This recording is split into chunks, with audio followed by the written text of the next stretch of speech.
नमस्कार दोस्तों, स्वागत है आपका मेरे YouTube चैनल पर। आज की हमारी कहानी है भगवान श्री राम और केवट की। प्रभु श्री राम जब केवट की नाव में विराजे, फिर क्या हुआ?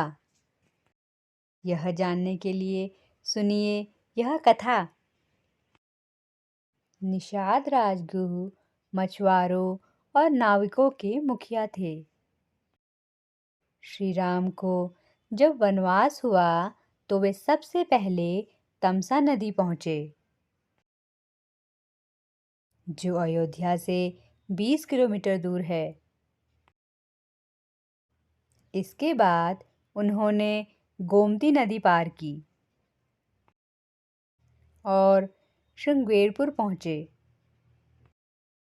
जो निषाद राज गो का राज्य था। यहीं पर गंगा के तट पर उन्होंने केवट से गंगा पार करने को कहा था। केवट ने पहले उन्हें ऊपर से नीचे तक देखा और वे समझ गए कि ये तो प्रभु श्री राम हैं। श्री राम केवट से कहते हैं कि मुझे उस पार जाना है, तो नाव ले आओ। श्री राम ने केवट से नाव मांगी, पर वो नहीं लाए। वह कहने लगे, मैंने आपका भेद जान लिया। आपके चरण कमलों की धूल के लिए सब लोग कहते हैं कि वह मनुष्य बना देने वाली कोई जड़ी बूटी है, जिसके छूते ही पत्थर की शिला सुंदर स्त्री हो गई। मेरी नाव तो काठ की है।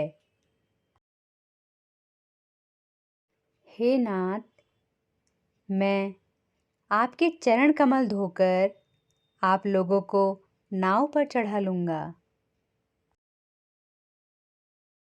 मैं आपसे कुछ उतराई नहीं चाहता। हे राम, मुझे आपकी दुहाई और दशरथ जी की सौगंध है। मैं सब सच सच कहता हूँ। लक्ष्मण भले ही मुझे तीर मारे, पर जब तक मैं आपके पैरों को पखार ना लूँगा, तब तक हे कृपालु, मैं पार नहीं उतारूँगा।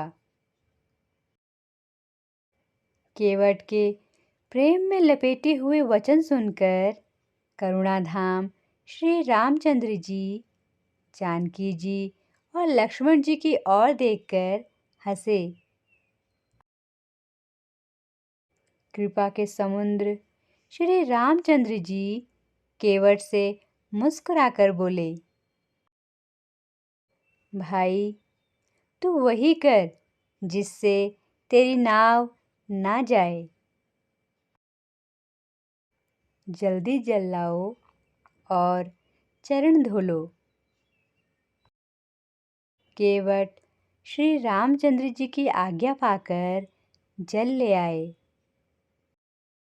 अत्यंत आनंद और प्रेम में उमंग कर वह भगवान के चरण कमल धोने लगे। युवराज निषाद ने पहले प्रभु श्री राम के चरण धोए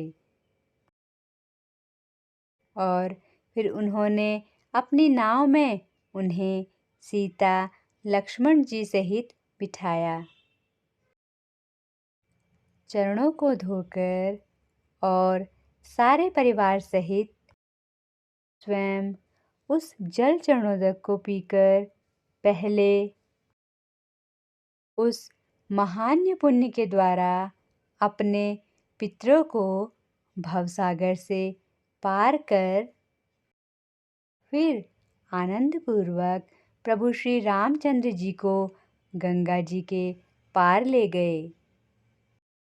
निषाद राज और लक्ष्मण जी सहित श्री सीता जी और श्री रामचंद्र जी नाव से उतरकर गंगा जी की रेत बालू में खड़े हो गए। तब केवट ने उतरकर दंडवत की। उसको दंडवत करते देखकर प्रभु को संकोच हुआ कि इसको कुछ दिया नहीं। पति के हृदय की बात जानने वाली सीता जी ने आनंद भरे मन से अपनी रत्न जड़ित अंगूठी उंगली से उतारी। कृपालु श्री रामचंद्र जी ने केवट से कहा, नाव की उतराई लो। केवट ने व्याकुल होकर चरण पकड़ लिए। उसने कहा, हे नाथ, आज मैंने क्या नहीं पाया। मेरे दोष, दुख और दरिद्रता की आग आज बुझ गई है। मैंने बहुत समय तक मजदूरी की। विधाता ने आज बहुत अच्छी भरपूर मजदूरी दे दी। हे नाथ, हे दीनदयाल, आपकी कृपा से अब मुझे कुछ नहीं चाहिए। तब करुणा के धाम भगवान श्री रामचंद्र जी ने निर्मल भक्ति का वरदान देकर उसे विदा किया। प्रभु श्री राम ने वचन दिया था कि अयोध्या लौटूंगा तो तुम्हारे यहाँ जरूर आऊंगा। 14 वर्ष बाद जब श्री राम अयोध्या लौट रहे थे तो रास्ते में वह कुछ समय के लिए केवट जी के यहाँ रुके। कहानी पसंद आई हो तो चैनल को लाइक, शेयर, सब्सक्राइब करना ना भूलें। जय श्री राम।